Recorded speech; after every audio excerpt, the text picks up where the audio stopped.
Mister Chinnici, altra vittoria, però è stata una partita complicata. Primo tempo duro, poi il secondo tempo siete usciti. Sì, primo tempo duro dove abbiamo comunque creato, abbiamo subito niente diciamo il primo tempo. Il secondo tempo abbiamo cambiato un po' qualcosa a fine primo tempo agli spogliatoi, abbiamo cambiato modulo, abbiamo trovato altri sistemi tattici e è andata bene, anche se abbiamo rischiato sullo 0-0 la loro unica occasione dove potevano fare gol e la legge del calcio punisce chi non segna. La sua scelta tattica è stata quella, diciamo, ardua di togliere Gallo a fine primo tempo, che era tra l'altro ammonito, non vedeva tanto il campo, nel senso che non stava creando tanto, e mettere Montoro più gamba a centrocampo. E se effettivamente la mossa è cambiata della partita, perché l'abbiamo definito così in telecronaca. Sì, vabbè, ho la fortuna di avere tanti ragazzi a disposizione, quindi a partita in corso posso cambiare modulo e dare quello che manca. E oggi è andata bene, sono contento dei ragazzi, di tutti quelli che sono entrati, di quelli che hanno giocato e dell'atteggiamento dei ragazzi che oggi non hanno trovato spazio, ma che presto arriverà lo spazio anche per loro.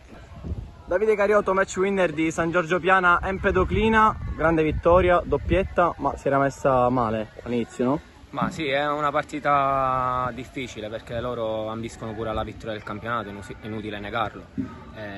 Noi siamo una squadra nuova, quindi ancora ci dobbiamo amalgamare, però l'importante è aver vinto e dare continuità ai risultati. Anche se arriva solo la seconda, questa era una partita ostica per voi, e dopo comunque una partita un po' più semplice come il Carenze, adesso avete avuto una partita più ostica e avete fatto vedere che il San Giorgio Piana sa vincere anche partite così complicate. Può essere questa la vera forza, diciamo, il punto fondamentale per il proseguo del campionato? Ma lavoriamo durante la settimana per fare sempre bene, la società ha allestito una grande squadra, quindi con le buone o con le cattive dobbiamo sempre provare a vincere, quindi oggi abbiamo sudato un po' di più rispetto a domenica e ci siamo riusciti. Quanti gol vuoi fare quest'anno? No, non dico mai quanto gol voglio fare, basta che si vince il campionato, aiuta a vincere la squadra in qualche modo.